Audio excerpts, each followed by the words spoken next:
Welcome to the Lunar Lounge, where astrology meets alchemy. I'm Bashea Imana, and I'm here with Vanessa. Together we hold this space each lunar cycle to explore not only what is happening in the sky, but what those cosmic movements may be illuminating, stirring, healing, and transforming within us. And this new moon in Leo is not asking us to simply become more confident, more visible, or more expressive. This is a total solar eclipse, and its invitation is much deeper. It is asking us to examine the places where our desire to be seen has been tangled with the pain of not having been seen. Where have we learned to perform for love, approval, belonging, or recognition? Where have we shaped ourselves into who others needed us to be? And where have we made ourselves smaller because somewhere along the way we learned that our light was too much? Leo reminds us that our radiance is not arrogance. Our creativity is not frivolous. Our joy is not something we have to earn. Our aliveness is sacred. But with this eclipse near the South Node, we are also being asked to release the pretending, the performance, the perfectionism, the need for applause, and the identities we have outgrown. This is about learning to shine without needing to be validated, to belong without disappearing, and to stand fully in who we are while still remaining connected to community. I like to think of Sekhmet during this time, the fierce lioness goddess of ancient Kemet. She serves as a powerful guide for this lunation. Her sacred fire does not come to create a new version of us. It comes to burn away what has kept us from remembering who we have always been. That is the alchemy of this moment. So, we are not asking, how can I become more? We are asking, what must I release so I can return to the fullness of myself? And perhaps even more importantly, who am I ready to become when I stop asking for permission to fully be myself? Welcome to the Lunar Lounge. Welcome to the new moon in Leo.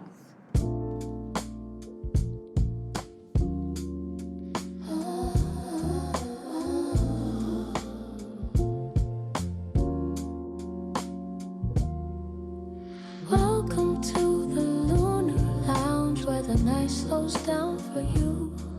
Celestial rhythms moving, every breath aligns the truth. Astrology meets alchemy.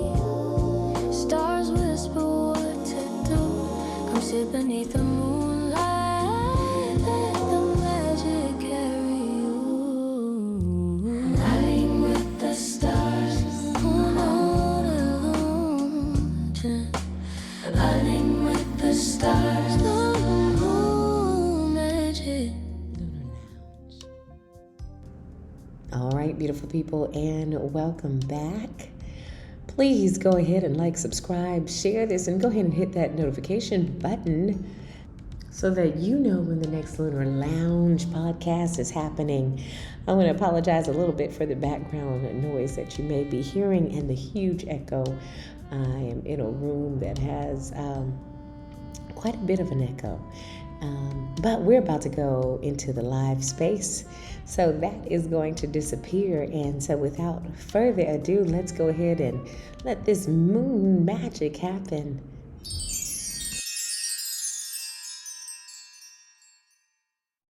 Good morning, beautiful people, and we are here. We are live with you all, and so excited to see everybody today. Welcome to this new moon in Leo, and I always get excited. I don't love it as much as in Cancer. I just love the new moon in Cancer. But we are in the new moon in Leo, and I have a Leo moon. So there's got to be a lot of love there. And I do love a lot of what that Leo energy stands for. And so we are here with the illustrious Diana Vanessa, who is going to share what's happening in the stars and what this new moon actually means for us in our lives and how we can bring what's in the stars, bring that down to earth and use it every day in our practical lives. Diana, welcome to the face-to-face portion. Go ahead and get this party started. Good morning. You and I are actually recording on the morning of the new moon, which is also a solar eclipse in Leo. And we'll get into what that means in just a little bit. I love the environment that you're sitting in to start the day for this solar eclipse, because this is a pretty impactful new season for the Leos and the Leo areas of our lives. We have a new moon in Leo that's coming in at 1:36 p.m. Eastern Time. Adjust for your time zones. This is also a solar eclipse. A solar eclipse is like a super new moon. We've got the new moon, new beginning, but we are also dealing with endings and transition because the South Node is in Leo and it's a point of release, a point of transition, a point of fated change. So, how do we visualize what this looks like? If you've ever seen a solar eclipse, have you ever seen one, Bashea? I have. Yeah, it's a stunning visual, right? Because the sun, the central part of our solar system, the central light of our universe, is covered up by the moon for a few minutes. When it happens, things go dark. Nature and the animals go a little cray-cray for a little bit because they're like, wait, what's happening? What's going on? This is unexpected. But then the light reappears, and we the humans tend to go back to business as usual, oftentimes without knowing that a lot has changed during those few minutes of the sun being covered up by the moon. So some people will feel the transition, the effects of this ending, new beginning, new moon solar eclipse right away. It's going to depend on your chart and if you have anything close to points that are in this new moon solar eclipse chart. But others of us aren't going to notice it as much until after the light has metaphorically fully reappeared in our lives. So in this case, it could be up to between 1 to 2 years before we really start to see and realize how this has shown up in our own lives. 1 to 2 years? Yeah, if we think about it, we're going to use an example momentarily. If we pay attention, we'll notice, right? So if you've already looked into your chart, you already know where this new moon solar eclipse is happening in your chart, you could start to journal and track the things that you're noticing, changing, transitioning. What part of your solar identity is being eclipsed or transitioned in some way? And what's coming in to fill that space? Let's use an example because all of us have been experiencing the eclipses for the last 18 months in the signs of Pisces and Virgo. These eclipses that are connected to these nodes, they run in 18-month storylines.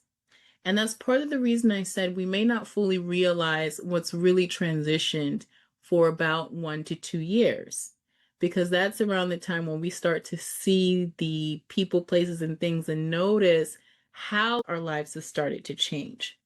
All of us have been experiencing eclipses in the Pisces and the Virgo areas of our lives. The north node of the moon has been in Pisces.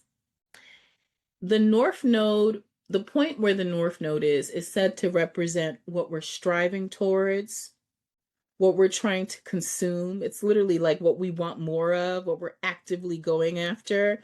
Another way to look at it is where the North Node is where the volume has been turned up or amplified. That's the area of life where you've been seeing more activity, more of a desire to do that thing. And so we're talking about that volume up being in the Pisces expression of our lives. And so what does Pisces represent? Pisces is the spiritual, the psychic, the mystic, the artist, the wanderer. I think of someone on an island by themselves, just having the time of their lives because they're not disturbed by humanity. So, what house, let's track this. What house is Pisces in your chart? Look at where Pisces is in your chart and tell me if you notice whether you or the person who that area of your chart represents, if you've noticed a dial-up of that Pisces expression. Bashea, you have Pisces in the 6th house of your chart. The 6th house represents the hard work we do. Yes. The day-to-day routines, like the daily grind, the daily rituals, health. Mm-hmm. Have you noticed a dialing up of Pisces in that area of your life? Well, I've noticed significant change, and I would consider that a dialing up. I think first and foremost, I can talk about health. And so that one has been really, really important to me. And what has my body actually taught me? What has my health journey actually taught me about what is sustainable in my life for my well-being and what is not, and really honoring that. And that has really been at the top of my mind. I was the person who used to work out extremely hard, running 6 miles a day in the gym, several hours a day. And that's just not sustainable. When I've tried to do it later on in my life, I'm not getting the same results that I did in my 20s or my early 30s. And then just based on various tests that I've done about my stress levels and my hormones, like that, well, I still need to lift and do things, but I don't need to over exert myself. I need to make sure that I'm finding wellness practices that I actually enjoy. And most people think going to the gym is going to be really important. One of the most important things for me now, as far as my health and well-being, is getting enough sleep and making sure that I go to bed, and making sure that I nourish myself with high energy, quality foods. And so when I think about health, a lot of things have actually shifted, and getting used to this new way of wellness for me. My relationship to service. Now, I have loved service all my life, and I will continue to love it all my life. One of my daily prayers is, how do I serve without overexerting myself, right? How do I not overserve? Sometimes we give so much that we end up being depleted. And I felt that I was doing that. So making sure that I don't go beyond my capacity. I can have a giving and a loving and a service heart, but not to my own detriment or to my own expense. So that's a big piece that has shifted for me, because I had found myself being depleted. Another area is around trust versus control, right? And us Capricorns, we love to Facts. be able to plan and control the outcome. But sometimes always, we need to be able to let go and let God, right? Yeah. And just be aware of our controlling tendencies, and just trust that things are going to happen the way Spirit needs them to happen, right? Yes. And so that had been an area for me. Of course, with my spiritual practice, I love what has been happening over the last 18 months, because I'm really unapologetically stepping into who I am as a spiritual being, and not hiding that, worried about what people will think, or worried about how people will perceive me. If I'm lighting a candle or if I'm sitting for hours at my prayer space and praying, if I'm spending time in nature to get messages from spirit, I'm totally cool with that. I'm cool with my spiritual self showing up unapologetically and shining. So I think those are a few things that have really changed. Those are the things that have really started move forward. And I'm excited about that. What about for you? Well, you just spoke to several points that I was thinking about in connection with how my career and vocation has Mm, really changed with the influence of Pisces being so dialed up in my life. right. And I've been going through a longer Pisces trajectory just generally in my chart. But the things you spoke about, I was lamenting at the beginning, the change in my vitality Yeah. and what I experienced physically when I started experiencing more of this Pisces dialing up was this need to rest a lot more than I'd ever had before. The Hmm. inability, like you were saying, I used to go hard lifting. I Mm. miss my lifting days, Bashea. Okay. I will miss it. Me too. Me too. Thankfully, I still have some of the gains from those days, but Yeah. I don't have the same vitality Right. that I used to. Thankfully, I was aware that was happening, Hmm. but still, you just to know it, to be aware of it is one thing, to actually feel it is another. Hmm. And then all of the points you made were completely on point. Another one was this need to let go of control. That has really Yeah. been a test for me with my Capricorn. Yeah. And going into this Pisces phase of my life and experiencing that dialing up for the last 18 months has really been an exercise in learning how to surrender and Yes. just allowing things to happen. And it Yeah. has been very hard. The other thing I would say is I spend so much more time alone. Mm. Yeah. Yeah, that's probably one of the things I love the most about this Uh-huh. Pisces amplification in my life because I do like my alone time. My spiritual life, it used to be so much more directed by being in church community and having a pastor guide me. Yeah. And I noticed just how this phase, it's really me with God, with nature, I love it. like literally on my own allegorical island, working through me and my life and what I'm doing in the context of work. So I definitely saw that Pisces North Node and seeing that expression. I just wanted to say, because it came in my head as soon as I stopped talking, Mhm. how can I serve without self betrayal? That's what it is. Yes. How can I serve without self betrayal? The flip side to that Pisces is that Virgo axis. Hmm. And me knowing both of us, like the overanalyzing, the perfection, the managing, the fixing, the constantly trying to make everything work. I know for me, I've let go of a lot of that. Oh, that's a huge step for me. And I think for all of our listeners, what it means is to kind of lean more into the trust, to lean more into the intuition.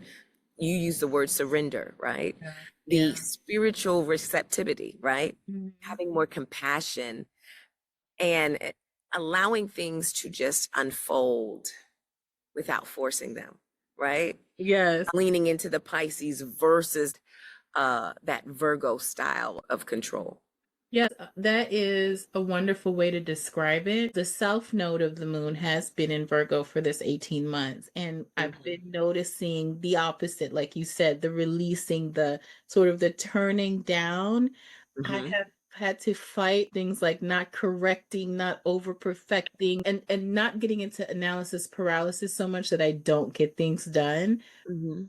With the south node in Virgo, I have had to liberate myself in the sense that I'm allowing myself to be more messy on purpose. Yes. Yeah. Yeah. Yeah. Yeah.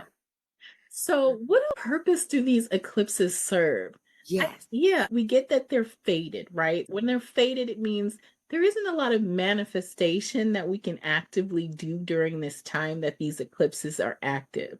Okay, Right. that's the word on the street. For me, the first thing that came to mind were that these eclipses are visual reminders that we don't run the show. I love it. Mhm. Right. Yes, let's be clear. And then solar eclipses like this one, They usually come in our lives to serve different purposes. So I have a list here. They show us that we're not in control. They interrupt a fixed pattern that has got to go in our lives. They remove or destabilize something whose time is ending.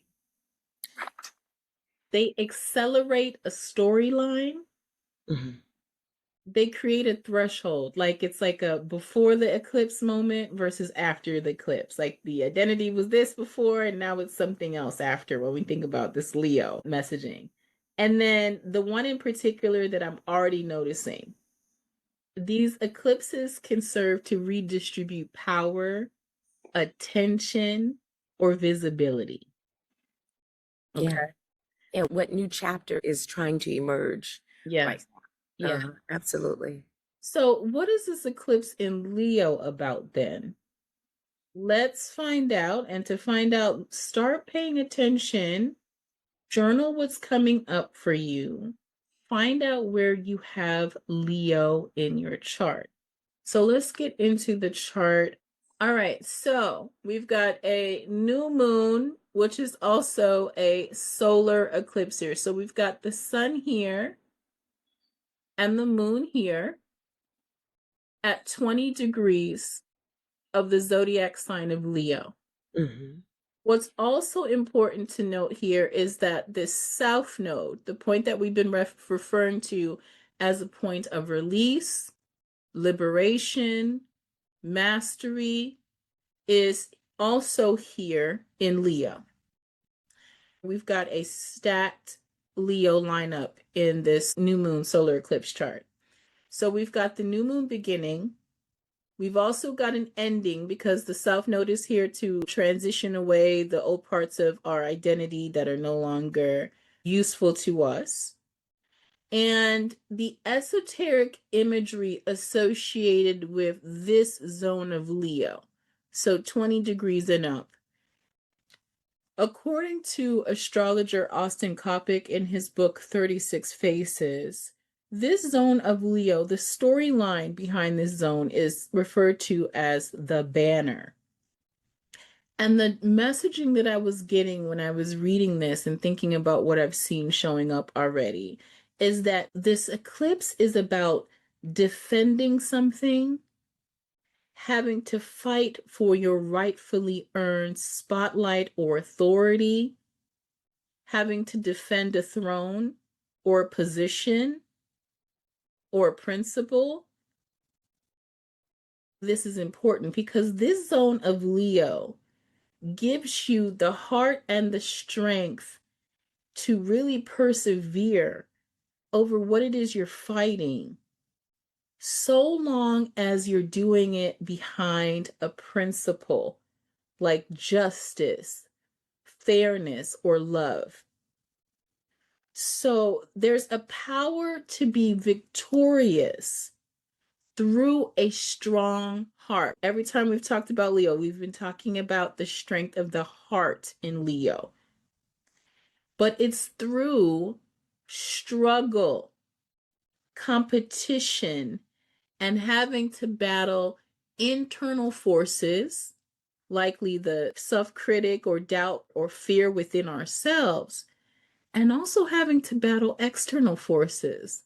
So maybe having to deal or fight with people in our lives to defend our authority in some way, or to defend what we love, or to defend this principle that we're standing for. You still with me? Oh, I'm still with you. Think about that as like the underlying theme or storyline for what's happening in the Leo zone of our charts for the next 18 months. So put yourself in this 1 to 2 year window for you to really to see the story connected to the power of the heart to help us persevere, to defend something that we love. Diana, can I ask you, do the qualities that are in the Leo territory, should we be considering those as we're reflecting on what we might be fighting for? Like when we think about Leo, we think about creativity, confidence, joy, romance, children. Yep. Yeah. self-expression, and Yep. then of course courage. Yes. You used half of the keywords I had on this sheet of paper in front of me. Mm-hmm. Leo is the privilege. Yeah. Where we have Leos, wherever we enjoy some sort of privilege, some sort of really creative gifts and abilities and talents. Mm-hmm. Leo is also connected to performing. So where is it that we are maybe performing something that we really love or do? You said leaders. I think I heard you say leaders. Leo is also connected to entertainers, Yeah. lovers, and love. Yes. If you're thinking on a more collective level, it's connected to kings, queens, ruling class, Mm-hmm. and authorities. Okay. The underlying storyline and those keywords, what's changing, what's moving, what is old that is now being eclipsed and transformed into something new. Right. The way to work with this is to really go with the flow, releasing old identity, Mm-hmm. releasing ego, pride. Those are other things that come up a lot with Leo. A fixed, stubborn, solar oriented position. Sometimes with Leo, it's like, I see my way and that's the way Right. that things should be. My way or the highway, right? Right. Some people might be defending an old way of being or an identity. Yeah. That might be problematic. Okay, because this eclipse is demanding change. There's the need to remember to have the courage to stand in what you believe in and what you're doing. That's a biggie, Bashea, because when I look at the other planets and points that are configured to this super new moon, we've got Jupiter here. Jupiter in astrology makes things bigger. I saw you about to blow it up. Jupiter is connected to systems and coherence, like how we make meaning of things. Mm-hmm. It's also connected to teachers and gurus. So there's an amplification of whatever this Leo lesson is. It's going to impact our way of life in some way. Then we also have Mercury freshly and newly into Leo now for a couple of days. So the messages around the systems, the meaning behind Leo, the teachings, that's also being amplified. And then notice what's configured outside of this huge concentration of Leo energy. We've got Pluto just recently having made contact with Mercury here in Aquarius. Pluto is here, and it's with the north node of the moon, which is now newly in Aquarius. Remember when we were talking about the north node in Pisces, it's being a dialing up and an amplification. So now the north node is saying the dialing up and the amplification is happening in the Aquarius zone of our charts, which is 180 degrees across from this Leo zone. And so with Mercury, the message I'm getting here is that whatever change is happening in Leo, it is being directly impacted and is being amplified by the desire for it to have a collective impact. It's something that affects the people. It's almost like the people are driving whatever changes are happening here in Leo. Aquarius is the people, the collective, the innovations, ideas. AI is coming to my mind right now as we think about it. Pluto here in Aquarius, configured to this North Node in Aquarius. There's some big disclosures coming too. Mercury's messages, Pluto is information, and it's an uncovering and a revealing of information. So lots of messages and lots of disclosures around what's happening with this super new moon. Remember, it may not be entirely clear at the onset because we're talking about a sun that has been covered up by the moon, creating confusion for a time. But ultimately, what I'm seeing here is there's some clarity that's coming with this. That makes me think about, there are some indigenous cultures that during a solar eclipse, this is a time to kind of calm the energy down, to go inward, to be quiet during that time in a way that shows reverence for the solar eclipse. When I've taken my children out when they were younger, we would take a blanket and lay it outside. We'd have at that time the special glasses, but we would write down the things that are coming up for us, the things that we want to see in our lives. But then we would sit in silence outside together as a family during that time and just hold the sun, the moon in reverence, and then hold our dreams and aspirations in reverence. And again, just kind of go inward and reflect and sit in silence. Yeah, I was going to ask you at the end of this, what do you recommend for anyone who wants to understand what kind of ritual work, like what do you do with the solar eclipse when it's not just your typical, not to make our new moons the typical routine new moons, Right. but it's not just a typical lunation. So what do you do? And I've received similar advice and I've been taking it, like using the solar eclipse. I don't run out and go look at the solar eclipse. Right. I try to keep things quiet. I made sure that there wasn't a lot on my schedule today, with the idea and the goal being that I would just sort of just be more silent and just paying attention to the messaging that comes in through the intuition and through the symbols that show up, as opposed to being go, go, go during this time. Right, right. And that was another piece. You don't really go out, you stay indoors. And a lot of folks, they do stay indoors. I think when I mentioned it too, I would say, like, the children were younger, the teacher in me, the science was like, okay, I want y'all to actually see what's happening. But a lot of times we would also just stay inside and have that quiet reflection time, a beautiful time for prayer, of setting the new intentions. And really, there's no prescribed ritual. I think you should just really go where spirit asks you to go. So sit in that quiet time, and the ritual, I always feel like, will emerge itself, you know? Maybe not having a lot of lights on that day, conserving energy. Those are a few things that would come up. Again, writing what your intentions are. It is a new moon. We're going to write whatever our intentions are anyway. Part of your ritual could be that time of reflection. Maybe you sit by candlelight, definitely sit in silence. Maybe you use this time to meditate or not doing too much. That's my goal and that's my plan for today and for the next couple of days. Good, good. Yeah. So I'm not going to get into a whole bunch of the other astrology for this video. I do want to say this. When I looked at what these planets are doing right now in the chart, specifically Mars has just moved into Cancer. Venus is in Libra, and Venus is going to be spending a significant amount of time in Libra because there's going to be a retrograde from Scorpio to Libra here. Then I'm also looking at the Saturn and this Neptune retrograde in Aries. And even this Uranus here in Gemini. I feel like there is a lot of, and I don't mean like actual, doesn't necessarily have to show up as actual like physical fighting, but there is a lot of relational tension that has been showing up in these charts consistently over the last several months. And I'm seeing it again. We are fighting for our principles. We're defending what we believe. We are being clear about what it is we want in our relationships and who we want to be in relationships with. What feels right for us, what allows us to stay in our authority. Just keep that in mind. Stay encouraged with what's going on and what's coming up, because we are going to be seeing a lot of transition, especially when it comes to leadership. And I think sometimes when we see transitions in leadership or transitions in relationships, we could get really scared, right? Because that is significant change for us.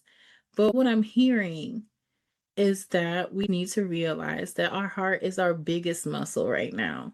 And that's the muscle that we need to flex, especially for the next 18 months, as we really get into what is it that we are expressing now that just has to be put into the atmosphere. And how are we leaning into our courage and our strong hearts to be able to do that? That's so interesting that you said that, because while you were talking, I was hearing all these messages, and the first message was about the heart, because initially when we think about the heart, we think about romance. But then I heard that little voice say that aside from romance, what does it really mean to build a life from the heart? And being able to answer that question. And then you spoke beautifully to it. I feel like for me, building a life from the heart is really tapping into that inner sense of aliveness. What are the things that when you are doing it, it expands you, it gives you more energy? Being aware of the things that drain you so that you can avoid those things. What does it feel like to be creative and curious and connected and purposeful? All of those things. Oh, look at you. I love it. It's going to include this because it's fun. You'll bring it into the equation. Leo is about the child and Exactly. doing the thing. I love it because I mean, I can't help but smile. That brings joy. And you can't put those ears on and those sunglasses and be nothing but happy, right? Right, right. This is being the child, bringing the joy into the life, raising the energy. The other thing that Spirit shared with me when we were talking about the ritual, I was like, it's a new moon, set intentions. And I heard Spirit say, yeah, but not like you do on, like you said, on the other new moons, right? On the regular new moons, it really is moving from the doer or the controller to being the observer, right? And opening yourself to Spirit, opening yourself to be available for life and being and seeing, just like what you shared, what life has in store for you. Being available for a life in which you are more creatively expressed, where you're more deeply aligned, more joyful, have more fun, where you are authentically seen, not trying to perform or shine to be seen, but where you are, where you're seen, where you're valued. Yeah. Leaving some room for life to show you forms that you may not have even imagined.